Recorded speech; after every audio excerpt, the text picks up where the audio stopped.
Suryani dan Bagas pernah menjadi pasangan yang tak terkalahkan dalam dunia bisnis garmen. Mereka membangun kerajaan usaha dari bawah, mempekerjakan banyak orang, dan menikmati kehidupan yang stabil. Namun, hidup mereka berubah drastis ketika Bagas terjerat dalam kecanduan judi, menumpuk hutang, dan membawa bisnis mereka ke jurang kehancuran. Dalam keputusasaannya, Bagas mengungkapkan sebuah pilihan gelap yang bisa mengembalikan kejayaan mereka, pesugihan babi ngepet. Suryani terjebak dalam dilema antara rasa takut dan harapan, terpaksa mengikuti jalan berbahaya yang bisa mengubah segalanya, meskipun ia tahu bahwa harga yang harus dibayar bisa lebih tinggi dari yang mereka bayangkan. Suryani dan Bagas dulunya dikenal sebagai pasangan sukses dalam dunia garmen. Bisnis mereka berkembang pesat, mempekerjakan banyak orang, dan memiliki kehidupan yang stabil dan nyaman. Namun, segalanya berubah saat Bagas jatuh ke dalam kecanduan judi. Keputusan-keputusan buruknya membuat mereka terperosok dalam lubang kemiskinan. Hutang-hutang menumpuk, dan bisnis garmen yang dulu maju kini terancam bangkrut. Suryani, yang sebelumnya penuh harapan, kini merasa hancur. Pagi hari, Suryani duduk termenung di ruang tamu rumah mereka yang sudah mulai terlihat tua dan lusuh. Papan reklame yang dulu berdiri megah di depan pabrik kini sudah rusak dan tidak terlihat lagi. Bagas, yang biasanya penuh semangat, kini hanya duduk terdiam dengan wajah murung, menatap angka-angka di laporan keuangan yang semakin memudar. Sudah hampir setahun mereka bergulat dengan kesulitan ini, dan setiap hari terasa semakin berat. Suatu malam, ketika mereka sedang duduk di ruang tamu, Bagas mulai membuka pembicaraan tentang sesuatu yang tidak pernah dibicarakan sebelumnya. "Aku mendengar sesuatu, Suryani," kata Bagas, suaranya rendah dan penuh keraguan. "Ada yang bilang, ada cara untuk mendapatkan kembali apa yang kita hilangkan, cara cepat. Pesugihan babi ngepet." Suryani menatap suaminya dengan mata penuh kebingungan. "Apa maksudmu?" tanyanya. Bagas menjelaskan bahwa pesugihan babi ngepet adalah ritual gelap yang bisa membuat seseorang mendapatkan kekayaan dalam waktu singkat. Namun, ada harga yang harus dibayar. Meskipun Suryani merasa takut dan ragu, Bagas meyakinkan istrinya bahwa ini satu-satunya cara untuk mengembalikan kejayaan mereka. "Kita tak punya pilihan lagi. Bisnis ini, kita sudah hampir kehabisan segalanya." Suryani merasa dilema yang berat. Di satu sisi, dia tahu bahwa jalan pintas seperti itu berbahaya dan bisa menghancurkan mereka lebih jauh. Tapi di sisi lain, tekanan finansial yang semakin menghimpit membuatnya merasa terdesak. Bagas sudah terlalu jauh tenggelam dalam keputusasaannya, dan Suryani tahu bahwa suaminya tak akan berhenti begitu saja. Perasaan cemas dan takut mulai menguasai dirinya, namun ia pun merasa terjebak. "Aku tidak tahu, Bagas. Ini berbahaya," jawab Suryani, suaranya penuh kekhawatiran. Bagas menatapnya dengan mata penuh harap. "Aku tidak ingin ini terus berlanjut, Suryani. Aku tidak bisa melihatmu menderita lebih lama. Ini kesempatan kita untuk keluar dari neraka ini." Pada akhirnya, setelah perdebatan panjang dan tekanan yang semakin mendalam, Suryani mengalah. Dalam hati, ia merasa ada sesuatu yang mengerikan sedang menunggu mereka, tapi ia juga tahu bahwa pilihan lain semakin menipis. Mereka harus mencari cara keluar dari jurang kemiskinan yang mengancam hidup mereka. Di tengah malam yang sunyi, dengan hati yang berat, Bagas mulai mencari tahu lebih dalam tentang pesugihan itu, sementara Suryani hanya bisa menunggu, bingung antara rasa takut dan harapan yang semakin memudar.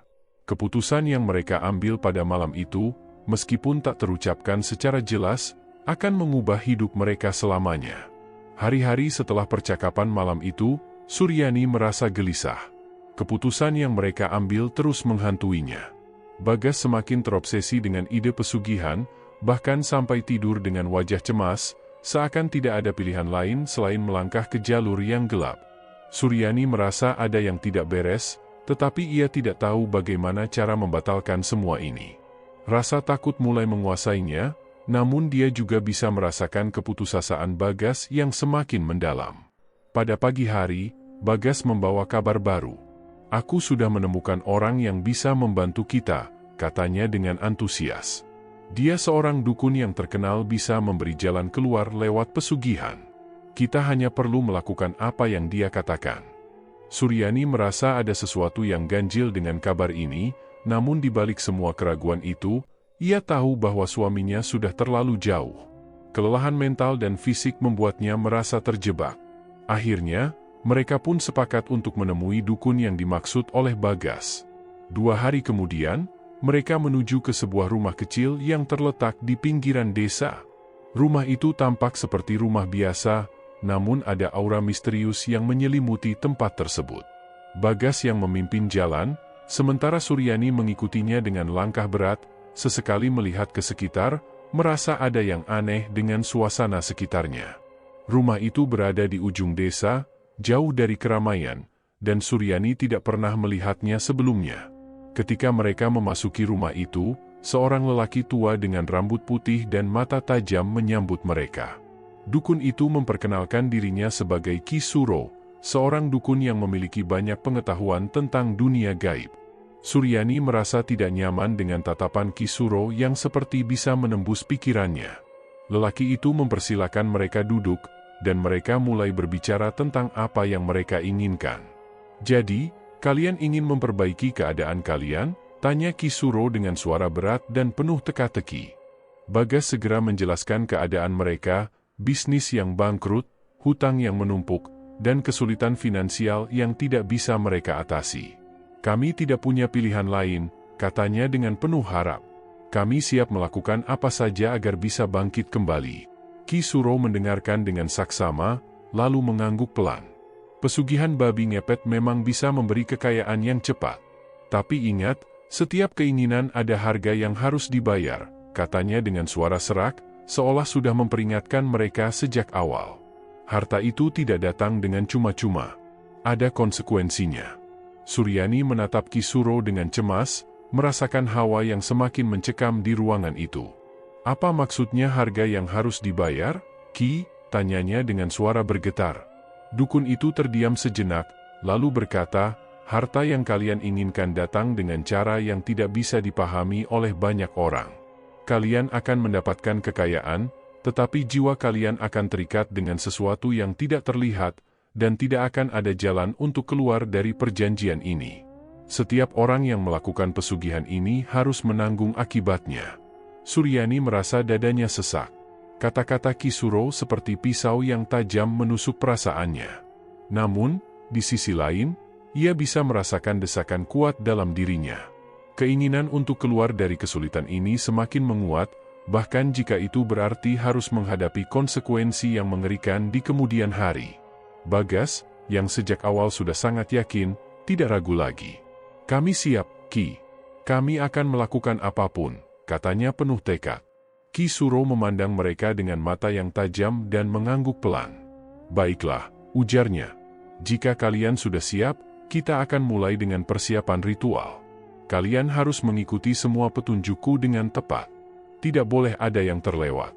Ingat, ini bukan jalan yang mudah." Dukun itu lalu memberi mereka beberapa benda yang tampaknya penting untuk ritual tersebut, sebuah pisau kecil yang tampak tajam, sebuah jimat hitam yang terbuat dari batu, serta beberapa bahan-bahan alami yang harus dibakar selama ritual. Suryani merasa semakin tidak nyaman, tetapi di sisi lain, rasa takut akan kemiskinan dan keputusasaannya membuatnya mengikuti saja apa yang disarankan Ki Suro. "Ritual ini hanya bisa dilakukan di malam hari, ketika bulan baru," kata Ki Suro, "dan kalian harus melakukannya di tempat yang sepi, jauh dari orang lain. Jika kalian gagal mengikuti aturan, maka tidak ada yang bisa menyelamatkan kalian." Bagas langsung bersemangat mendengar petunjuk tersebut. "Kami akan melakukannya malam ini, Ki. Kami akan pastikan semuanya berjalan sesuai rencana," jawabnya, wajahnya penuh keyakinan. Suryani hanya bisa mengangguk dengan hati yang berat. Di dalam dirinya, perasaan takut dan ragu semakin tumbuh, tapi ia tidak tahu apa lagi yang bisa mereka lakukan. Pada akhirnya, ia tahu bahwa mereka telah membuat pilihan yang tidak bisa diubah lagi. Keduanya harus menghadapi jalan gelap yang sudah mereka pilih. Dengan berat hati, mereka meninggalkan rumah Ki Suro dan berjalan kembali ke rumah mereka.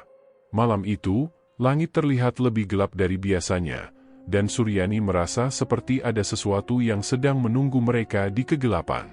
Mereka tahu, hidup mereka akan berubah malam itu, entah menjadi lebih baik atau malah lebih buruk. Tapi apapun yang terjadi, pilihan mereka sudah dibuat.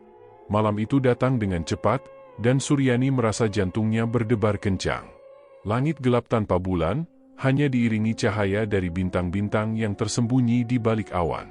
Suasana sekitar terasa sepi, jauh dari keramaian, seperti yang disarankan oleh Ki Suro. Mereka telah mempersiapkan semua yang diperlukan untuk ritual pesugihan babi ngepet, pisau kecil tajam, jimat hitam yang diberikan Ki Suro, dan bahan-bahan alami yang harus dibakar. Bagas, yang sudah tidak sabar, memimpin jalan menuju tempat yang telah mereka pilih. Itu adalah sebuah lahan kosong di luar kota, jauh dari pemukiman. Tempat yang sunyi dan terlupakan, tempat di mana mereka bisa melaksanakan ritual tanpa gangguan. Meskipun Suryani merasa cemas, ia berusaha menenangkan dirinya. Keputusannya sudah dibuat, dan ia hanya bisa mengikuti jalan yang sudah mereka pilih. Setelah sampai di tengah lapangan, Bagas segera menyusun bahan-bahan untuk ritual, daun-daun kering, tanah hitam, dan batu yang diberikan Ki Suro. Dia menyusunnya dengan cermat, seperti yang diperintahkan. Suryani berdiri diam di sampingnya, mencoba mengatur napasnya yang terengah-engah. Suasana malam terasa semakin mencekam, dan suara angin yang berbisik di pepohonan hanya menambah ketegangan yang semakin mendalam. Bagas memandang Suryani dengan penuh keyakinan. Kita harus melakukan ini, Suryani. Ini satu-satunya cara untuk kembali bangkit, katanya dengan suara penuh harap. Suryani hanya bisa mengangguk, meskipun hatinya berdebar dan perasaan takut mulai menguasai dirinya. Apa yang akan terjadi jika kita gagal? Tanya Suryani, suaranya sedikit bergetar. Bagas menatapnya, mencoba memberikan rasa tenang. Kita tidak akan gagal. Semua akan berjalan sesuai rencana. Ki Suro sudah mengatakan semuanya dengan jelas. Kita hanya perlu mengikuti perintahnya. Setelah menata segala sesuatunya, Bagas mengambil pisau kecil yang diberikan Ki Suro. Dia menggenggamnya erat, lalu mengarahkan pisau itu ke tanah. Suryani bisa merasakan ketegangan di udara, seperti ada kekuatan yang sedang mengintai mereka. Bagas lalu mulai mengucapkan mantra yang diberikan Ki Suro. Suaranya terdengar pelan namun tegas, seakan setiap kata yang diucapkannya membawa mereka lebih dalam ke dalam dunia yang tidak terlihat. Suryani menutup matanya sejenak, mencoba untuk tidak memikirkan apa yang terjadi di sekitar mereka. Dia berusaha untuk meyakinkan diri bahwa ini adalah jalan yang benar. Mereka membutuhkan uang, mereka membutuhkan kekayaan, dan ritual ini adalah satu-satunya cara untuk mendapatkan kembali semuanya. Namun, di dalam hatinya, ia merasa semakin cemas. Setelah beberapa saat, Bagas berhenti mengucapkan mantra dan mulai menyalakan bahan-bahan yang telah disusun di tanah. Asap hitam mulai naik ke udara, dan bau terbakar menguar di sekitar mereka. Suryani merasa mual dengan bau tersebut, dan matanya terasa pedih karena asap yang semakin tebal. Namun, dia terus berdiri di sana, terperangkap dalam ritual yang semakin terasa asing dan menakutkan. Tiba-tiba, suara langkah kaki terdengar di kejauhan. Suryani terkejut dan menoleh, tetapi hanya melihat bayangan gelap di antara pepohonan. Jantungnya berdegup kencang, dan dia merasa seperti ada sesuatu yang mengintai mereka. Bagas tidak terlihat terpengaruh, matanya terfokus pada api yang sedang menyala. Suryani ingin berteriak, ingin berhenti, tetapi entah mengapa tubuhnya terasa kaku. Suasana malam yang hening terasa semakin menyesakkan. Seiring dengan api yang semakin besar, terdengar suara aneh, seperti suara geraman yang datang dari jauh. Suara itu semakin mendekat, membuat Suryani merinding. Dia ingin melangkah mundur, tetapi tubuhnya seperti terikat oleh kekuatan yang tak terlihat. Bagas, Suryani berbisik, suaranya hampir hilang di telan angin. Ada yang mendekat. Bagas tidak menoleh, seolah tak mendengar. Dia terus mengulang mantra itu, semakin cepat dan penuh keyakinan. Ini hanya bagian dari ritual, Suryani. Semua akan baik-baik saja, katanya, meski suaranya terdengar sedikit tegang. Suara geraman itu semakin keras, dan tiba-tiba dari balik pepohonan, muncul sesosok bayangan hitam yang besar.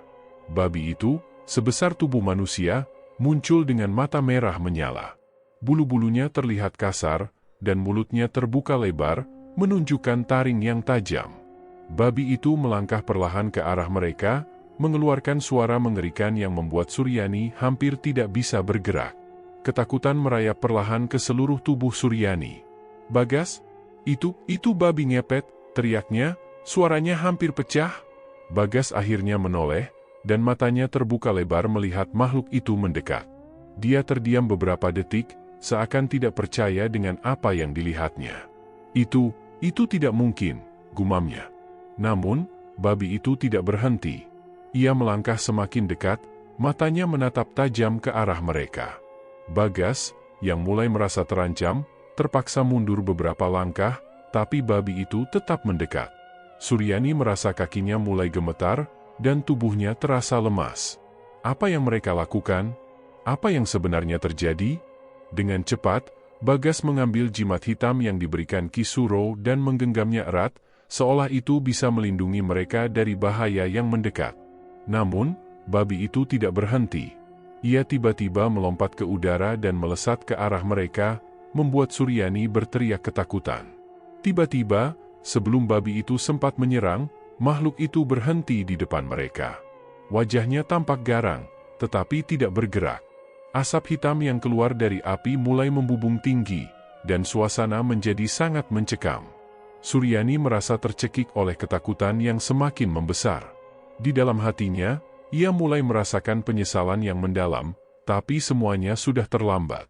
Ritual ini sudah dimulai, dan mereka terperangkap dalam perjanjian gelap yang tidak bisa mereka hindari lagi. Setahun telah berlalu sejak malam yang mencekam itu. Suryani dan Bagas tidak pernah benar-benar berbicara tentang ritual pesugihan yang telah mereka lakukan, tetapi keduanya tahu bahwa ada sesuatu yang berubah setelah malam itu. Keberuntungan mereka mulai berbalik. Bisnis garmen yang dulu terpuruk dan hampir bangkrut kini mulai menunjukkan tanda-tanda kehidupan. Pesanan yang sebelumnya sulit didapat, kini datang tanpa henti. Bahkan beberapa klien besar mulai melirik produk mereka. Suryani tidak bisa menahan rasa takjub dan sedikit bingung dengan perubahan ini. Semua berjalan begitu cepat. Suaminya, yang dulunya tampak putus asa, kini kembali percaya diri. Setiap hari, Bagas semakin sibuk, mengatur produksi dan memantau perkembangan perusahaan. Ia mulai mendapatkan kepercayaan diri yang sudah lama hilang. Ia bahkan sering tersenyum, sesuatu yang sudah lama tidak Suryani lihat di wajahnya. Suryani merasa cemas. Ia tahu bahwa kekayaan mereka kembali bukan karena kerja keras biasa, melainkan ada sesuatu yang lebih besar di balik semua itu. Namun, ia tidak bisa menyangkal kenyataan bahwa keadaan mereka kini jauh lebih baik. Mereka bisa membayar hutang-hutang mereka, bahkan membeli beberapa aset baru. Garmen mereka kembali berdiri tegak, dan suasana di pabrik kembali sibuk seperti dulu. Suryani duduk di ruang kantor mereka, melihat ke arah pabrik yang tampak lebih ramai dari sebelumnya. Ada banyak karyawan baru yang bekerja dengan semangat, dan pabrik itu kini lebih teratur. Semua tampak berjalan seperti yang diharapkan Bagas. Namun, meskipun keadaan mereka semakin baik, perasaan takut dan gelisah masih terus menghantui Suryani. Ia tidak bisa menghilangkan perasaan bahwa semuanya ini terlalu mudah, dan harga yang mereka bayar untuk semua ini pasti akan datang. 1 bulan setelah mereka merasakan kemajuan besar dalam bisnis, Bagas mengajak Suryani untuk makan malam di luar. Mereka duduk di sebuah restoran mewah, makan malam dengan hidangan lezat, dan menikmati momen yang terasa luar biasa. Untuk pertama kalinya dalam waktu lama, mereka merasa seperti pasangan sukses yang menikmati hasil kerja keras mereka. "Tahukah kamu, Suryani," kata Bagas, sambil menuangkan anggur ke gelas mereka, "aku rasa ini semua karena kita mengambil keputusan itu. Kita benar-benar beruntung." Ia tertawa, namun ada sesuatu dalam tawa itu yang terdengar sedikit lebih keras dari biasanya, seolah ia tidak benar-benar merasakan kegembiraan itu. Suryani hanya mengangguk. "Ya, mungkin begitu," jawabnya pelan, meskipun hatinya tidak merasa sepenuhnya yakin. "Tapi kadang-kadang, aku merasa ada yang salah. Kita seperti mendapatkan semuanya terlalu cepat." Bagas tersenyum. Jangan khawatir. Kita sudah melalui yang terburuk. Ini semua hanya awal dari kebangkitan kita. Aku bisa merasakannya, Suryani. Ini baru permulaan. Namun, saat mereka sedang menikmati makan malam itu, rasa cemas yang Suryani rasakan semakin kuat. Ia merasa seolah ada mata yang mengawasi mereka, atau ada sesuatu yang mengintai dari balik kegelapan. Suasana di restoran terasa semakin ramai, namun perasaan tidak nyaman itu tetap ada. Sesekali ia melihat ke sekeliling, berharap ada penjelasan yang logis untuk perasaan yang semakin menggelisahkan hatinya. Keesokan harinya, kehidupan kembali berjalan seperti biasa. Bagas sibuk dengan urusan bisnis, sementara Suryani lebih banyak menghabiskan waktu di rumah. Ia mulai merasakan sesuatu yang aneh, seperti ada sesuatu yang tidak beres dengan pabrik mereka. Walaupun produksi berjalan lancar, ia merasa semakin cemas dengan beberapa hal yang tidak bisa dijelaskan. Suatu hari, Suryani mengunjungi pabrik untuk melihat bagaimana keadaan di sana. Ketika ia tiba, ia melihat seorang karyawan baru yang terlihat ketakutan. Karyawan itu berdiri di dekat pintu masuk, tampak cemas dan tidak berani masuk. Suryani merasa heran, tetapi ia tidak ingin terlalu mencurigai keadaan yang tampaknya biasa. Namun, saat ia memasuki pabrik dan berjalan lebih jauh, ia mulai memperhatikan beberapa hal yang membuatnya merasa lebih khawatir. Beberapa karyawan tampak terburu-buru, menghindari kontak mata, atau hanya bekerja tanpa berbicara. Suryani merasa ada ketegangan yang tersembunyi di dalam pabrik itu. Ketika ia melewati ruang pengolahan kain, ia mendengar percakapan antara dua karyawan yang tampaknya sedang berbisik tentang sesuatu. "Ada yang tidak beres di sini," kata salah satu karyawan, suaranya pelan dan penuh ketakutan. Beberapa orang sudah mulai menghilang. Tidak ada yang tahu kemana mereka pergi. Suryani merasa darahnya seperti beku seketika. "Apa maksudmu?" tanya Suryani, meskipun suaranya terdengar lebih cemas dari yang ia harapkan. Karyawan itu terdiam sejenak, tampak ragu. Ada beberapa karyawan yang hilang. Mereka tidak pernah kembali, dan yang lebih aneh, mereka tidak meninggalkan jejak apapun. Seperti mereka menghilang begitu saja. Suryani merasa kakinya lemas. Ada sesuatu yang tidak beres, dan perasaan tidak nyaman yang sudah lama ia rasakan mulai menemukan jawaban. Semua kejadian ini, pertumbuhan yang cepat, kebangkitan bisnis mereka, dan sekarang, hilangnya beberapa karyawan, semuanya terasa semakin janggal. "Suryani," suara Bagas tiba-tiba terdengar dari belakang, menariknya dari pikirannya. Suryani menoleh dan melihat suaminya datang dengan ekspresi cemas. "Ada masalah dengan produksi. Aku butuh kamu di ruang kontrol." Suryani mengangguk, mencoba menenangkan dirinya. Namun, perasaan tidak nyaman itu semakin kuat. Ada sesuatu yang tersembunyi di balik kesuksesan mereka, sesuatu yang semakin jelas dan tak bisa dihindari. Malam itu, ketika mereka kembali ke rumah, Suryani tidak bisa tidur. Pikirannya terus berputar, menganalisa apa yang telah ia dengar dan lihat. Ada yang salah dengan pabrik mereka. Ada yang lebih gelap dari sekadar kebangkitan bisnis. Ia tahu, semakin lama mereka menutup mata terhadap kenyataan ini, semakin besar pula harga yang harus mereka bayar. Pagi itu terasa berbeda bagi Suryani. Sejak beberapa hari terakhir, ada perasaan yang semakin mengganggunya, seperti ada sesuatu yang tak beres di sekitar pabrik mereka. Keadaan di pabrik yang sebelumnya berjalan lancar, kini mulai menunjukkan tanda-tanda aneh. Meskipun mereka terus mendapatkan pesanan dan bisnis berjalan baik, Suryani merasa ketegangan yang tidak bisa dijelaskan.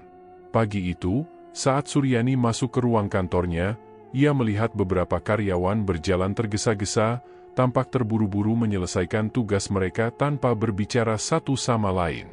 Sebelumnya, pabrik selalu ramai dengan percakapan ringan dan tawa, tapi kini ada keheningan yang aneh.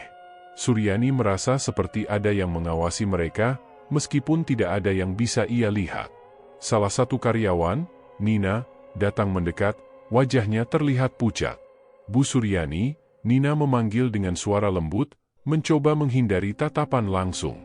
"Ada yang aneh di bagian gudang. Ada bau busuk yang sangat menyengat di sana. Kami sudah melapor, tapi tidak ada yang bisa menjelaskan." Suryani terkejut mendengarnya. Bau busuk? Gudang tempat mereka menyimpan kain dan bahan baku seharusnya tidak pernah berbau seperti itu. Apa yang kamu maksud dengan bau busuk? Tanya Suryani, mencoba menjaga ketenangannya.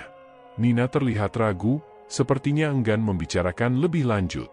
Entahlah, Bu. Saya juga merasa aneh, tetapi tidak ada yang berani memeriksa lebih jauh. Beberapa karyawan mulai merasa cemas. Ada yang bilang itu bau, seperti bau bangkai. Suryani merasa sedikit mual mendengar penjelasan Nina, tetapi ia tahu ini adalah hal yang tidak bisa diabaikan. Pasti ada sesuatu yang terjadi. Kamu coba cari tahu lebih lanjut, Nina. Laporkan jika ada yang lebih aneh, perintahnya dengan suara yang lebih tegas dari biasanya. Suryani bergegas menuju gudang untuk memeriksa sendiri. Langkah kakinya terasa lebih berat dari biasanya. Begitu sampai di depan pintu gudang, ia melihat bahwa beberapa karyawan sedang berdiri di luar, saling berbisik, tidak ada yang berani masuk. "Kenapa kalian tidak masuk?" tanya Suryani. Seorang pria muda, yang tampaknya masih baru bekerja di sana, menjawab dengan ragu, "Kami takut, Bu. Bau itu sangat kuat dan membuat kami pusing. Kami tidak tahu dari mana asalnya, tapi rasanya seperti ada sesuatu yang salah di dalam sana." Suryani mengerutkan dahi. Ini bukan hanya masalah bau, tapi sesuatu yang lebih dari itu. "Aku akan masuk," katanya, meskipun hatinya berdebar. Dengan langkah perlahan, ia membuka pintu gudang dan melangkah masuk. Begitu ia masuk, bau busuk yang disebutkan tadi langsung tercium sangat kuat, membuatnya hampir terhuyung mundur. Rasanya seperti bau daging busuk yang sudah lama terpendam, bercampur dengan aroma yang tidak bisa dijelaskan. Suryani menutup hidungnya dengan ujung bajunya, berusaha menahan agar tidak terengah-engah.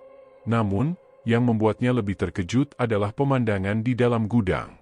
Tidak ada bangkai atau sisa-sisa hewan seperti yang dibayangkan.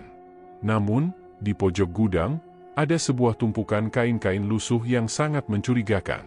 Saat Suryani mendekat, ia melihat sesuatu yang lebih mengerikan. Di bawah kain-kain tersebut, ada bekas-bekas tanah yang dipadatkan, seperti ada sesuatu yang baru saja dikubur di sana. Suryani merasakan kakinya gemetar.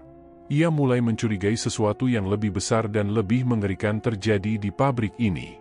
Bau busuk itu, tanah yang dipadatkan, dan ketegangan yang ada di sekitar pabrik, semua ini tidak bisa dijelaskan hanya dengan alasan biasa.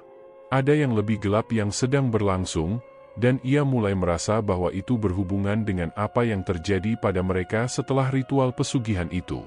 Suryani memutuskan untuk berbicara dengan Bagas, meskipun ia tahu itu akan menjadi percakapan yang sulit.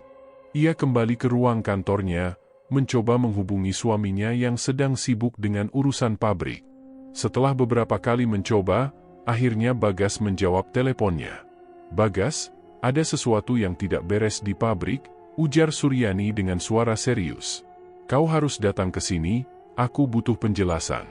Beberapa saat kemudian, Bagas tiba di pabrik dan langsung mendatangi Suryani. Ia tampak lelah, tetapi juga tidak menunjukkan ekspresi cemas seperti yang dirasakan Suryani. "Ada apa? Kenapa kamu terdengar panik?" tanya Bagas, sedikit bingung dengan reaksi Suryani. Suryani menjelaskan apa yang baru saja ia temui di gudang, dan bagaimana beberapa karyawan mulai merasa cemas dengan bau busuk yang terus mengganggu mereka. "Bagas, aku khawatir ini ada kaitannya dengan ritual kita. Semakin lama aku merasa ada yang salah dengan semua ini," kata Suryani, suara penuh ketakutan. Bagas hanya menggelengkan kepala. "Suryani, jangan berpikir terlalu jauh. Kita sudah mendapatkan apa yang kita inginkan. Semua ini adalah hasil dari keputusan kita, dan semuanya berjalan lancar." Namun, di dalam hati, Suryani merasa ada yang semakin janggal. Tidak seperti biasanya, Bagas terlihat lebih gelisah. Ia mulai menatap jauh keluar jendela, seolah mencari jawaban pada sesuatu yang tak terlihat. "Kita harus terus maju, Suryani. Kita tidak bisa mundur sekarang," kata Bagas dengan suara lebih pelan, seolah berbicara pada dirinya sendiri. Suryani memandang suaminya dengan cemas. Ia tahu bahwa Bagas mulai berubah. Kehidupan mereka yang sebelumnya penuh dengan harapan kini terasa semakin menakutkan. Ia mulai merasakan bahwa keputusan mereka untuk melakukan ritual itu telah membawa sesuatu yang jauh lebih besar dan lebih mengerikan daripada yang mereka bayangkan. Di tengah kebingungannya, Suryani menyadari bahwa ada tanda-tanda yang semakin jelas bahwa kutukan dari pesugihan itu mulai merasuk dalam hidup mereka. Bau busuk, ketegangan di pabrik, dan perubahan dalam diri Bagas, semuanya adalah petunjuk bahwa mereka tidak bisa lagi melarikan diri dari apa yang telah mereka lakukan. Namun, apakah sudah terlambat untuk menghentikan semua ini?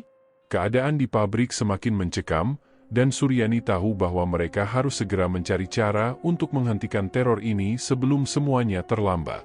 Tetapi, dengan setiap langkah yang mereka ambil, semakin jelas bahwa kutukan itu semakin mengikat mereka dalam takdir yang tak bisa mereka hindari. Sejak beberapa hari terakhir, Suryani merasakan perubahan yang semakin jelas di pabrik mereka. Meskipun produksi berjalan dengan baik, atmosfer di sana terasa semakin tegang. Karyawan-karyawan tampak semakin cemas, dan beberapa dari mereka mulai menghindari kontak mata dengan Suryani atau sesama rekan kerja. Ada sesuatu yang tidak bisa dijelaskan, seperti ketakutan yang merayap pelan di dalam pabrik mereka. Ketegangan ini tidak hanya terjadi di pabrik. Bahkan di rumah mereka, suasana yang tadinya penuh dengan kebahagiaan kini berubah menjadi sunyi dan cemas. Bagas, yang dulu penuh dengan semangat dan rasa percaya diri, kini terlihat lebih tertekan.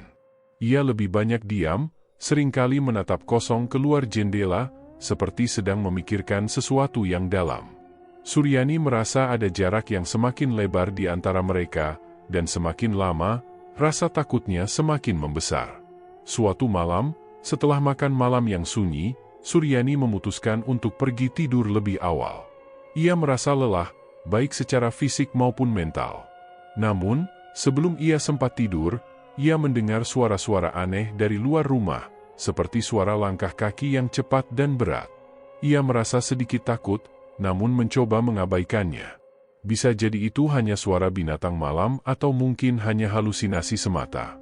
Namun, suara itu terus berlanjut. Semakin jelas terdengar, dan semakin lama, semakin terasa menakutkan. Suryani berusaha untuk tidur, namun ketegangan yang ia rasakan membuatnya terjaga. Tiba-tiba, pintu kamar tidur mereka terbuka perlahan, dan Bagas masuk dengan wajah pucat. Ia tampak gelisah. "Ada apa, Bagas?" tanya Suryani dengan suara pelan, mencoba untuk tetap tenang meskipun hatinya berdegup kencang. Bagas tidak langsung menjawab. Ia berdiri di sana, tampak bingung dan cemas. Setelah beberapa detik, ia berkata dengan suara rendah, "Aku mendengar sesuatu. Seperti suara orang berjalan di luar." Suryani menatap suaminya dengan heran. "Apa maksudmu? Tidak ada siapa-siapa di luar?" "Tapi aku jelas mendengarnya," jawab Bagas, suaranya penuh ketakutan. "Ada yang mengintai kita, Suryani. Aku yakin itu bukan halusinasi." Suryani merasa cemas. Seperti ada sesuatu yang semakin mendekat, sesuatu yang tidak bisa dijelaskan. Mereka berdua kemudian memutuskan untuk memeriksa rumah. Mereka membuka pintu dan keluar perlahan, hati mereka berdegup kencang. Tidak ada yang bisa mereka temui di luar. Semua tampak sunyi, tidak ada tanda-tanda apapun. Namun, perasaan mereka semakin cemas. Sejak malam itu, perasaan ketakutan semakin merayap dalam diri mereka. Kejadian-kejadian aneh mulai sering terjadi. Pintu-pintu yang sebelumnya terkunci rapat, tiba-tiba terbuka sendiri. Lampu-lampu yang mati mendadak menyala dengan sendirinya. Bahkan, ada malam-malam tertentu di mana Suryani merasa seperti ada seseorang yang mengintip dari jendela, meskipun ketika ia membuka tirai, tak ada siapapun di sana. Di pabrik, situasi semakin mencekam. Semakin banyak karyawan yang mulai jatuh sakit tanpa alasan yang jelas. Beberapa dari mereka tiba-tiba pingsan saat bekerja, dan ada yang mengeluh merasa pusing, seolah-olah ada sesuatu yang menghalangi mereka untuk bernafas. Semua ini semakin memperburuk ketegangan di pabrik. Suryani mulai merasa takut untuk datang ke pabrik, tetapi Bagas terus meyakinkannya bahwa semuanya hanya kebetulan. Ia mengatakan bahwa karyawan yang sakit itu mungkin hanya kelelahan atau terserang flu. Namun, Suryani tahu bahwa ada sesuatu yang lebih buruk dari sekadar kebetulan. Pada suatu pagi, saat Suryani datang ke pabrik, ia melihat karyawan-karyawan berdiri di luar, terlihat cemas dan saling berbisik. Beberapa dari mereka bahkan tampak lebih pucat dari biasanya. Suryani mendekat dan bertanya, "Apa yang terjadi? Kenapa kalian terlihat seperti ini?" Seorang karyawan perempuan bernama Maria, yang terlihat paling pucat di antara mereka, perlahan menjawab, "Bu, ada yang aneh. Kami merasa seperti diawasi. Banyak dari kami yang merasa seperti ada sesuatu yang mengikuti kami." Suryani terdiam, merasa ada yang tidak beres. "Apa maksudmu diikuti?" tanya Suryani, mencoba menjaga ketenangannya. Maria menjelaskan dengan suara terbata-bata, "Ada malam-malam tertentu, Bu. Kami melihat sesuatu, kami melihat bayangan hitam yang bergerak di sekitar pabrik. Beberapa kali kami juga mendengar suara kaki yang berat, meskipun tidak ada siapa-siapa. Kami takut, Bu. Kami tidak tahu harus bagaimana." Suryani merasa darahnya berdesir mendengar cerita itu. Bayangan hitam dan suara langkah kaki yang berat, itu pasti sesuatu yang lebih besar dan lebih gelap dari yang ia bayangkan. Ia mencoba menenangkan Maria, tetapi hatinya semakin cemas. Ia tahu bahwa teror ini tidak akan berhenti begitu saja. Keadaan semakin buruk. Suryani tidak bisa lagi mengabaikan apa yang terjadi. Setiap malam, ia merasa seperti ada sesuatu yang mengintai mereka. Bahkan di rumah, ia sering terbangun di tengah malam, hanya untuk mendengar suara aneh dari luar. Kadang-kadang, suara itu terdengar seperti desisan halus, seperti suara makhluk yang bergerak di sekitar rumah mereka. Setiap kali ia mencoba mencari tahu, tidak ada apapun yang bisa ia temukan. Bagas semakin tertutup dan tampaknya semakin terpengaruh oleh perasaan cemas yang semakin menguasai dirinya. Ia tidak lagi berbicara banyak dengan Suryani, dan setiap kali Suryani mencoba mengajaknya berbicara tentang apa yang terjadi, Bagas selalu menghindar. Ia menjadi lebih dingin, lebih jauh dari Suryani, dan terkadang tampak sangat tertekan. Suryani merasa seperti ia sudah kehilangan suaminya, meskipun Bagas masih ada di sana. Pada suatu malam, Suryani yang sudah tidak tahan lagi memutuskan untuk mengunjungi dukun yang mereka temui dulu, saat mereka pertama kali melakukan ritual pesugihan.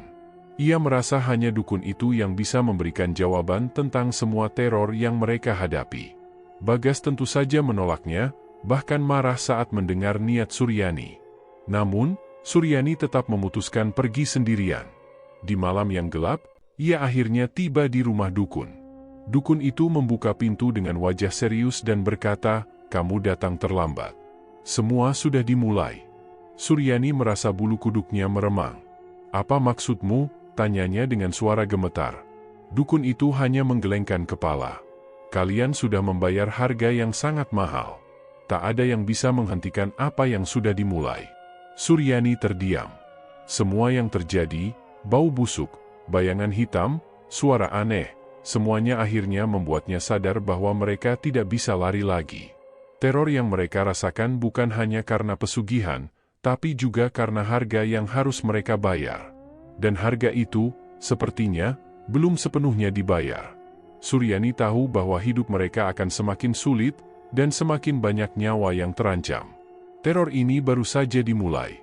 Malam itu terasa lebih gelap dari biasanya. Angin yang bertiup kencang membawa suara-suara aneh yang seolah mengiringi kesunyian di kampung sekitar pabrik Suryani dan Bagas. Warga desa mulai merasa semakin gelisah. Selama beberapa minggu terakhir, kejadian-kejadian aneh semakin sering terjadi, terutama setelah pabrik garmen mereka mulai bangkit kembali. Suara langkah kaki berat yang terdengar di malam hari, bau busuk yang tak dapat dijelaskan, dan hilangnya beberapa karyawan, semuanya semakin menambah rasa ketakutan di antara mereka. Puncaknya, pada malam itu, seorang warga bernama Pak Rudi, yang juga bekerja di pabrik, menghilang begitu saja setelah bekerja lembur. Keluarga Pak Rudi panik dan segera mencari di sekitar pabrik.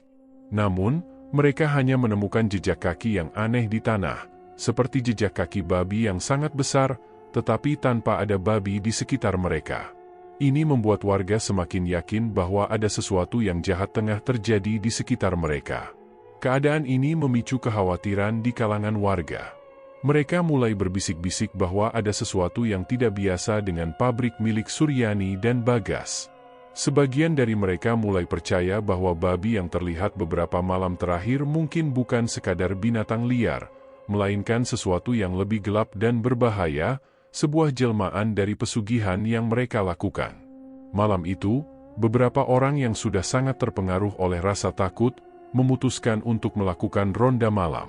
Mereka ingin mencari tahu apa yang sebenarnya terjadi, dan berharap bisa menangkap babi yang selama ini sering terlihat berkeliaran di sekitar desa. Rencana itu berkembang dengan cepat. Beberapa orang yang berani termasuk Pak Cipto, kepala dusun, bersama beberapa warga lain, memutuskan untuk berkumpul di pos ronda yang biasanya terletak di pinggir desa. Mereka membawa obor dan senjata seadanya, parang, kayu, dan bahkan pisau dapur. Ketakutan mereka lebih besar dari apapun, dan mereka ingin segera menemukan jawabannya. Suryani mendengar rencana ini dari beberapa warga yang datang ke pabrik pagi itu. Mereka memberitahunya bahwa warga akan berkeliling mencari babi ngepet yang mereka yakini sebagai makhluk jahat yang terkait dengan ritual pesugihan yang pernah dilakukan oleh Suryani dan Bagas. Mendengar kabar ini, Suryani merasa semakin cemas. Ia tahu bahwa keberadaan babi itu semakin dekat, dan warga semakin curiga akan hubungannya dengan mereka. Namun, ia tak tahu harus berbuat apa. Setiap langkah yang mereka ambil seolah semakin menjerat mereka ke dalam lubang yang semakin dalam. Bagas, yang seharusnya menemani Suryani, justru lebih banyak mengurung diri di kamar mereka. Ia tidak ikut ambil bagian dalam rencana ronda malam itu, malah tampak semakin tertekan dan menghindari Suryani. Bagas lebih banyak menyendiri, duduk di depan cermin, seperti merenungi sesuatu yang membuatnya sangat khawatir. Suryani merasa tidak ada lagi yang bisa mereka lakukan untuk menghindari kenyataan yang semakin jelas di depan mereka. Malam semakin larut. Warga yang mengikuti ronda malam semakin banyak. Mereka bergerak menyusuri jalan setapak di sekitar desa dengan hati-hati, memastikan setiap sudut desa terjaga. Beberapa kali, mereka berhenti dan mendengarkan, berharap bisa mendengar suara langkah kaki berat atau melihat jejak-jejak aneh. Hati mereka berdebar, penuh kecemasan. Tidak ada yang berbicara banyak. Suasana mencekam semakin terasa di setiap langkah mereka.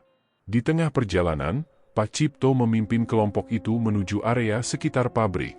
Mereka tahu bahwa babi itu sering terlihat berkeliaran di daerah dekat pabrik, jadi mereka berfokus di sana.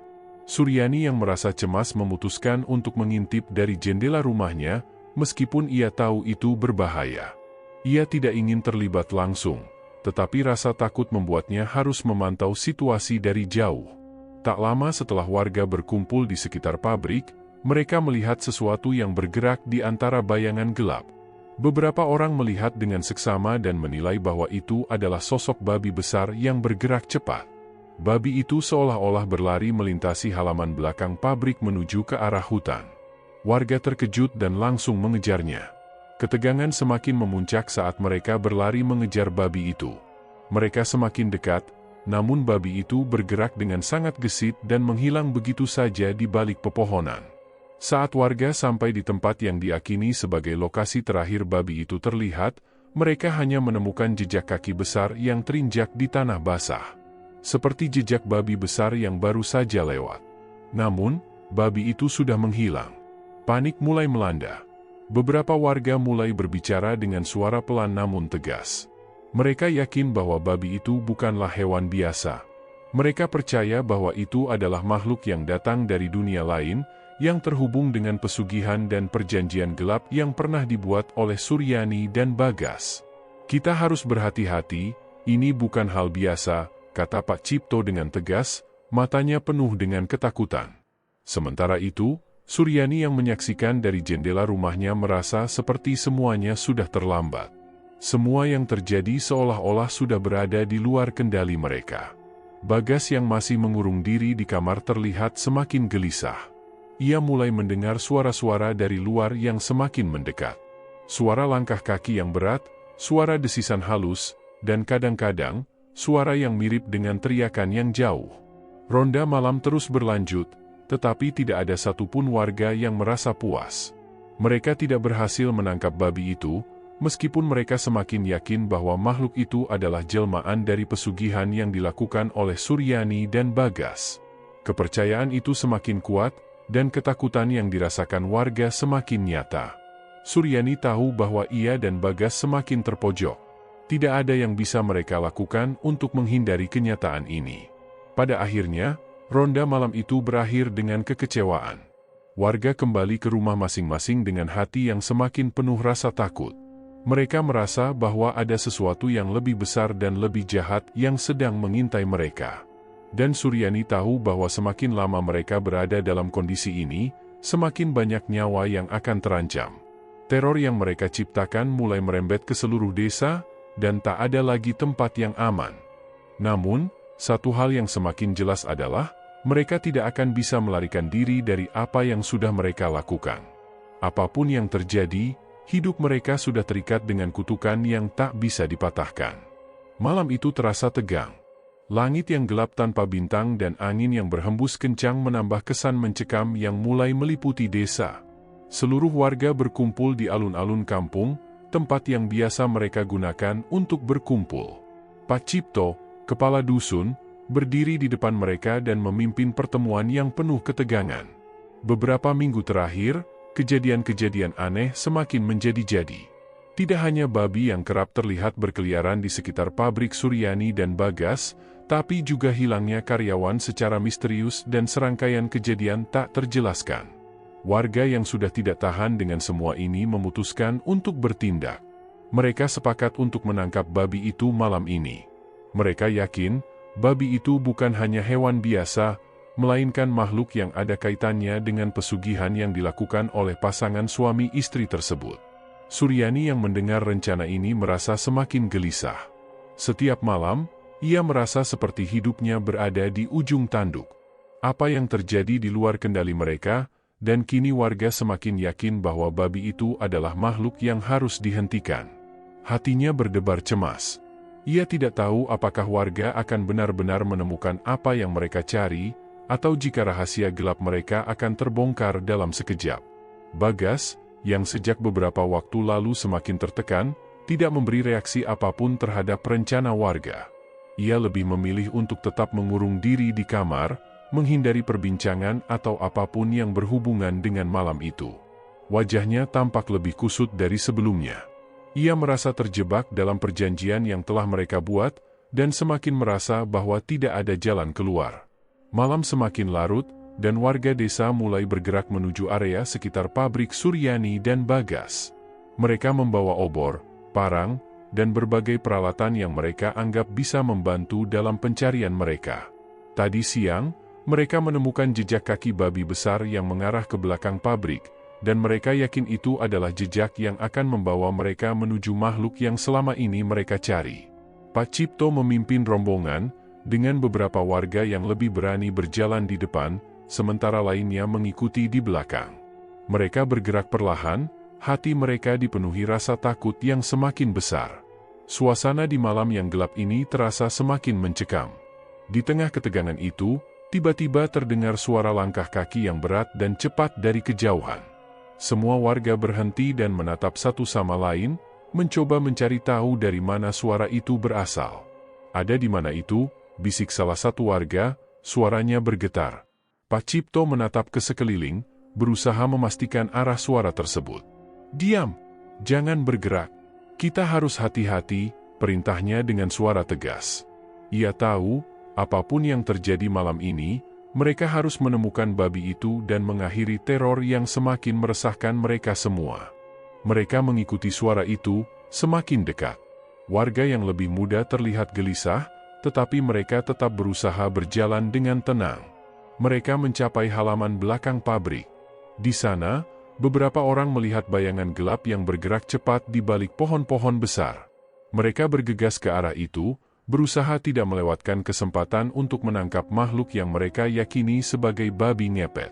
Ketegangan memuncak saat Pak Cipto dan beberapa warga melihat sesosok tubuh besar yang tampaknya mirip dengan babi. Babi itu berkeliaran di antara pepohonan, dan setiap kali mereka mendekat, ia berlari menjauh dengan kecepatan yang tidak wajar untuk ukuran hewan biasa. Pak Cipto menyuruh beberapa orang untuk mengepung dan menangkapnya. Namun, ketika babi itu berlari lebih jauh, beberapa warga mulai merasa ragu. Babi itu bergerak dengan aneh, seolah-olah menghindari mereka dengan cara yang sangat terencana. Ada sesuatu yang tidak biasa. Warga mulai merasa bahwa babi itu tahu persis apa yang mereka rencanakan. "Jangan biarkan dia lolos," teriak Pak Cipto dengan penuh perintah. "Kita harus menangkapnya, apapun caranya." Mereka mulai mengejar babi itu dengan lebih cepat. Namun, anehnya, babi itu semakin menghilang di antara bayangan pepohonan. Warga yang sudah berada dalam pengepungan merasa semakin bingung dan cemas. Beberapa dari mereka mulai berpikir bahwa makhluk ini bukanlah babi biasa, melainkan sesuatu yang lebih besar dan lebih jahat. Tiba-tiba, salah satu warga berteriak keras, "Lihat! Itu dia!"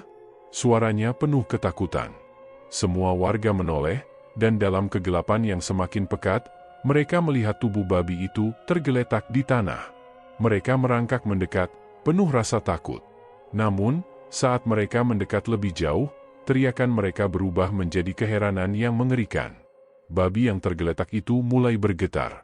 Dagingnya tampak berdenyut, dan dalam sekejap, tubuh besar itu mulai mengeluarkan suara gemuruh. Warga yang melihatnya mundur beberapa langkah, merasa sangat terkejut. Tak lama setelah itu, tubuh babi itu mulai berubah dalam bentuk yang sangat mengerikan. Tubuh babi itu mulai menyusut dan terlipat, hingga akhirnya, tubuh tersebut menghilang dan berganti dengan sosok yang sangat familiar bagi Suryani, yaitu dirinya sendiri. Sosok yang tergeletak di tanah sekarang adalah tubuh Suryani yang terluka, dengan pakaian yang robek dan wajah yang penuh dengan darah. Para warga yang menyaksikan kejadian itu terkejut dan tidak bisa berkata-kata. Mereka tak bisa mempercayai apa yang baru saja mereka lihat. Suryani tergeletak dengan napas terengah-engah, seakan tak bisa bergerak. Pak Cipto terperangah. Apa ini?" Suara gemetar keluar dari mulutnya. Ini tidak mungkin." Suryani terdiam, tidak bisa menggerakkan tubuhnya. Matanya yang terbuka lebar memandang para warga dengan ketakutan yang sangat mendalam. Rasa takut yang luar biasa menghantui dirinya. Ia tahu bahwa apa yang baru saja terjadi adalah akhir dari segalanya. Teror yang mereka ciptakan, ritual yang mereka lakukan, telah membuka pintu yang tak bisa ditutup lagi. Suryani mencoba untuk mengucapkan sesuatu, namun kata-kata itu tertahan di tenggorokannya. Rasa sakit di tubuhnya sangat luar biasa. Perlahan, ia berusaha untuk berdiri, namun tubuhnya terasa sangat lemah. "Warga ini," suara Suryani keluar terbata-bata. "Ini adalah harga yang harus dibayar." Warga yang ada di sana semakin cemas dan takut. Mereka tahu sekarang, apa yang mereka lihat adalah kenyataan yang tidak bisa disangkal lagi. Suryani dan Bagas telah melakukan sesuatu yang sangat gelap, dan kini mereka harus membayar harga yang sangat mahal. Penyelidikan warga yang mereka lakukan malam itu telah mengungkapkan kebenaran yang mengerikan. Babi yang selama ini mereka kejar, ternyata adalah bagian dari perjanjian gelap yang melibatkan Suryani. Kini, teror yang mereka rasakan tidak bisa lagi dihindari. Semua warga mundur perlahan, menyadari bahwa mereka berada di tengah-tengah sesuatu yang jauh lebih besar dari yang mereka bayangkan. Rahasia yang telah lama terkubur kini muncul ke permukaan, dan tidak ada yang bisa menghentikan kenyataan ini. Pagi setelah malam yang menegangkan itu terasa sangat sunyi. Warga kampung yang sebelumnya merasa penuh rasa takut kini berada dalam kebingungan yang luar biasa. Beberapa orang masih tidak bisa mempercayai apa yang mereka lihat, bahwa babi yang mereka kejar dengan penuh ketegangan itu, akhirnya berubah menjadi sosok Suryani, istri dari Bagas. Kejadian ini membuat hampir seluruh desa terdiam, tidak ada yang tahu harus berkata apa. Semua mata tertuju pada tubuh Suryani yang tergeletak lemah di tanah, dengan luka-luka di tubuhnya, masih terlihat jelas bekas darah yang mengering. Pak Cipto, yang sejak semalam menjadi pemimpin ronda malam, terlihat sangat kebingungan. Ia berdiri di dekat tubuh Suryani, mencoba mencari penjelasan untuk apa yang baru saja terjadi. Di hadapannya, Suryani terbaring tak berdaya, tubuhnya penuh luka, namun jelas tampak seperti seorang manusia yang sangat rapuh. Ini tidak bisa dibiarkan begitu saja, gumam Pak Cipto sambil menatap wajah Suryani yang pucat. Kita harus mencari tahu kebenaran di balik ini semua. Para warga yang ada di sekeliling tubuh Suryani saling berbisik. Mereka merasa takut sekaligus penasaran. Beberapa dari mereka sudah menduga bahwa ada yang salah dengan Suryani dan Bagas, tetapi tak ada yang bisa membuktikannya. Kini, semuanya sudah terbongkar di depan mata mereka. Semua yang selama ini mereka dengar tentang babi ngepet dan pesugihan ternyata bukan sekadar cerita kosong, melainkan kenyataan yang mengerikan. Jadi, semua yang terjadi itu karena pesugihan yang mereka lakukan, tanya seorang warga, suara berat karena ketakutan. Pak Cipto mengangguk perlahan. Ia tidak bisa lagi mengelak dari kenyataan. Sebelumnya, banyak kejadian aneh yang terjadi di desa ini, karyawan pabrik yang menghilang, suara aneh di malam hari, dan babi yang berkeliaran.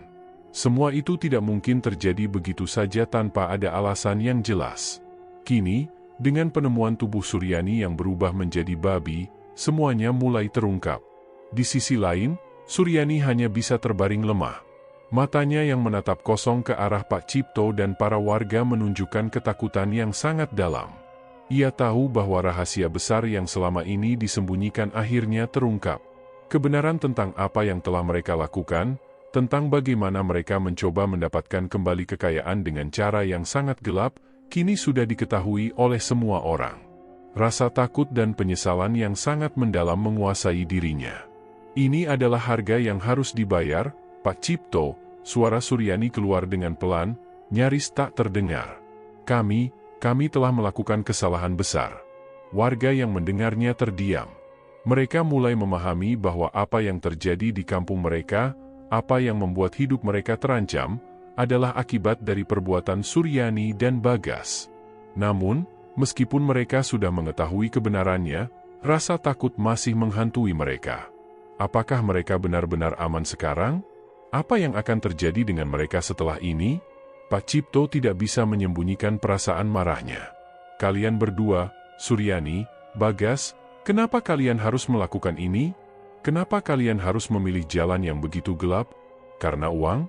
Karena kekayaan? Suryani menatap Pak Cipto dengan wajah penuh penyesalan. Ia tahu bahwa kata-kata itu tidak akan mengubah apapun. Semua yang telah mereka lakukan tidak bisa diubah. Semua yang telah mereka jalani sekarang hanya bisa berakhir dengan kehancuran. Kami terdesak, jawab Suryani dengan suara yang gemetar. Bagas, dia sangat tergoda untuk kembali mendapatkan apa yang kami hilangkan. Kami tidak tahu lagi harus bagaimana. Beberapa warga yang mendengarkan perkataan Suryani mulai saling berpandangan. Mereka merasa simpati, tapi di sisi lain, rasa marah mereka semakin besar. Tidak hanya hidup mereka yang terancam, tetapi juga hidup banyak orang yang bekerja di pabrik milik Suryani dan Bagas. Karyawan yang hilang, yang mungkin sudah menjadi korban dari apa yang mereka lakukan, kini tidak bisa dikembalikan. Tidak ada penjelasan yang bisa menghapus rasa sakit yang ditimbulkan. Suryani mulai merasakan betapa kejamnya perbuatannya. Ia teringat bagaimana dulu pabrik mereka berkembang pesat. Bagas selalu bersemangat, dan mereka merasa bahwa hidup mereka tidak akan pernah kekurangan. Namun, semua itu berubah sejak Bagas mulai terjerat dengan judi. Kehilangan uang dan kekayaan membuat mereka semakin putus asa. Tanpa berpikir panjang, mereka memilih untuk melakukan pesugihan, berharap dapat mengembalikan segalanya. Suryani tahu sekarang bahwa keputusan itu adalah kesalahan terbesar dalam hidup mereka. Apakah ini berarti semua orang yang pernah bekerja di pabrik kami juga akan terkena dampaknya? Tanya seorang warga dengan cemas. Ia berbicara dengan hati-hati, takut jika hal buruk akan menimpa mereka yang terlibat, bahkan tanpa mereka sadari. Suryani menunduk, wajahnya penuh dengan rasa penyesalan. Ia ingin mengatakan sesuatu, tetapi kata-kata itu seperti tertahan di tenggorokannya. Apa yang bisa ia katakan untuk membenarkan semua yang telah terjadi? Semua nyawa yang hilang, semua ketakutan yang tersebar di seluruh kampung ini, bagaimana bisa ia menebusnya? Waktu terasa berhenti, dan rasa bersalah semakin menyiksa batinnya. Pak Cipto menggelengkan kepala dengan marah. Kalian tidak hanya merusak hidup kalian sendiri, Suryani. Kalian juga merusak hidup banyak orang yang tidak bersalah. Bagaimana kalian bisa melakukan ini? Suryani tidak bisa menjawab. Tubuhnya lemas, dan ia merasa seperti tak ada lagi tempat untuk bersembunyi. Semua yang dia lakukan kini terungkap. Kehidupannya bersama Bagas yang dulu terlihat sempurna kini hancur lebur, dan ia tidak tahu lagi apa yang akan terjadi setelah ini. Sementara itu, Bagas, yang sebelumnya selalu menghindar dan terkurung di dalam kamar, kini muncul dari dalam rumah dengan wajah yang pucat. Ia tidak bisa lagi mengelak dari kenyataan ini. Rasa takut di matanya sangat jelas. Ia merasa seolah-olah dunia mereka sudah berakhir. Semua ini adalah salahku, kata Bagas, suaranya penuh penyesalan. Aku yang memaksa Suryani. Aku yang membawa kita ke jalan ini. Warga yang mendengar pengakuan itu hanya bisa terdiam. Mereka merasa tidak tahu apa yang harus dilakukan lagi. Semua yang terjadi telah mengubah hidup mereka selamanya. Mereka yang dulu menghormati Suryani dan Bagas kini merasa kecewa dan terkhianati. Bagaimana mereka bisa mempercayai mereka lagi? Pak Cipto menghela napas panjang. Kalian berdua sudah membuat pilihan. Sekarang, kalian harus menghadapi konsekuensinya. Tak ada lagi kata-kata yang bisa mengubah keadaan. Kebenaran sudah terungkap, dan tak ada yang bisa membalikkan waktu. Kini, yang tersisa hanyalah rasa takut dan penyesalan. Warga kampung semakin sadar bahwa tidak ada yang bisa mereka lakukan untuk mengubah apa yang sudah terjadi. Suryani dan Bagas, yang dulu begitu dihormati, kini menjadi simbol dari keputusan gelap yang berujung pada kehancuran. Hari-hari setelah kebenaran terungkap berjalan dengan sangat lambat. Desa yang dulunya damai kini dipenuhi dengan ketegangan dan ketakutan. Suryani dan Bagas tidak lagi dikenal sebagai pasangan yang sukses dalam bisnis garmen. Mereka sekarang hanyalah dua orang yang telah mengkhianati kepercayaan banyak orang. Keberuntungan yang dulu mereka miliki telah berubah menjadi kutukan yang tak terelakkan. Pabrik garmen yang dulu mereka bangun dengan kerja keras kini terlihat sangat sepi dan suram. Tidak ada lagi tawa karyawan yang bekerja keras, tidak ada lagi kegiatan yang sibuk. Karyawan yang tersisa pun hanya sedikit, dan sebagian besar sudah memilih untuk mengundurkan diri setelah mendengar tentang pesugihan yang dilakukan oleh Suryani dan Bagas. Mereka merasa takut dan tidak ingin terlibat dalam kejahatan gelap yang merusak moral itu. Mereka tahu bahwa tak ada yang selamat dari kutukan yang dihasilkan dari perjanjian gelap seperti itu. Suryani dan Bagas kini tinggal di rumah besar mereka yang dulu dipenuhi dengan kemewahan, namun sekarang terasa sunyi dan sepi. Semua barang berharga yang pernah mereka miliki, yang dulu menjadi simbol dari kesuksesan mereka, kini hanya menjadi kenangan pahit yang tak bisa mereka lupakan. Setiap sudut rumah terasa menekan, seolah-olah mengingatkan mereka tentang keputusan yang telah mereka buat, keputusan yang menghancurkan semuanya. Suryani duduk di ruang tamu, menatap kosong keluar jendela. Hujan turun dengan lebat, menambah suasana yang semakin suram di dalam rumah. Bagas, yang duduk di sebelahnya, terlihat lelah dan frustasi. Mereka berdua tidak tahu lagi harus berbuat apa. Mereka tahu bahwa mereka tidak akan pernah bisa kembali ke kehidupan seperti dulu. Bagas, apa yang akan terjadi pada kita? Tanya Suryani dengan suara pelan. Aku tidak tahu harus bagaimana lagi. Semua yang kita miliki sudah hancur. Kita sudah kehilangan segalanya. Bagas menunduk, matanya kosong, seolah-olah tidak ada lagi harapan dalam hidup mereka. Aku tahu, Suryani. Aku tahu semuanya sudah berakhir. Aku tidak tahu bagaimana cara menebus semua ini. Kita sudah mengorbankan begitu banyak orang. Kita telah membawa malapetaka ke kampung ini. Suryani menggigit bibirnya, berusaha menahan air mata yang ingin jatuh. Ia teringat betapa bahagia mereka dulu, ketika pabrik mereka berkembang pesat dan hidup mereka penuh dengan kebanggaan. Namun, itu semua terasa seperti kenangan yang sangat jauh sekarang. Kini, mereka hanya bisa terperangkap dalam penyesalan yang tidak ada habisnya.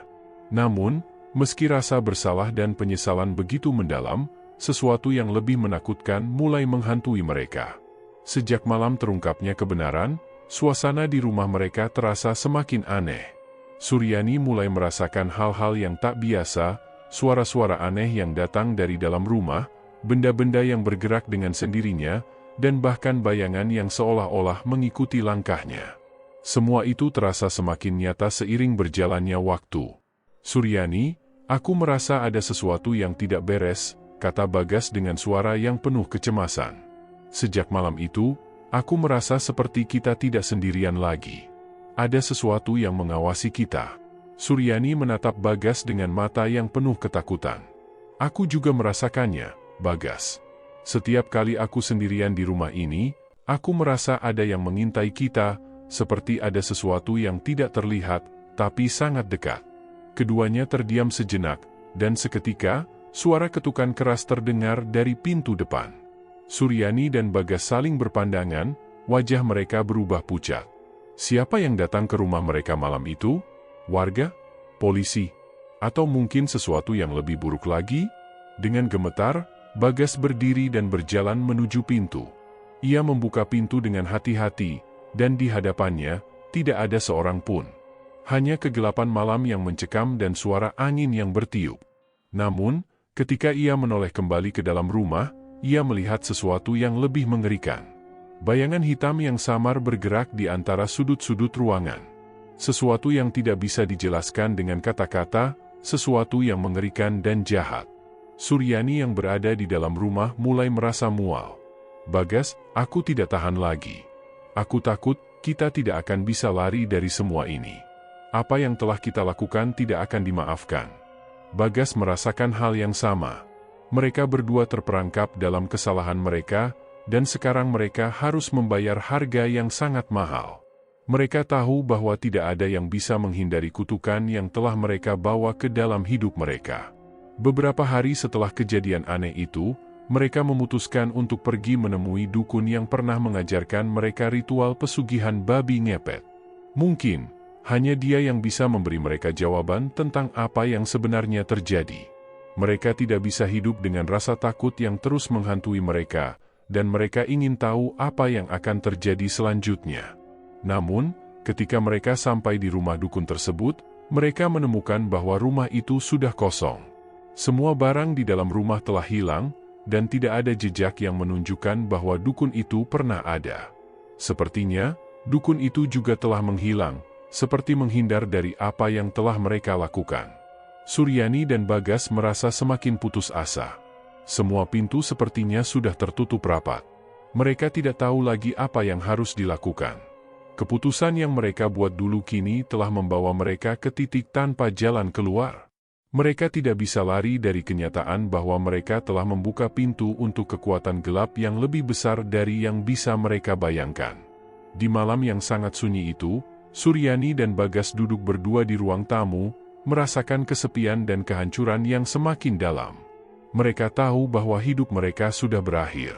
Semua yang mereka bangun, semua yang mereka perjuangkan, telah musnah dalam sekejap.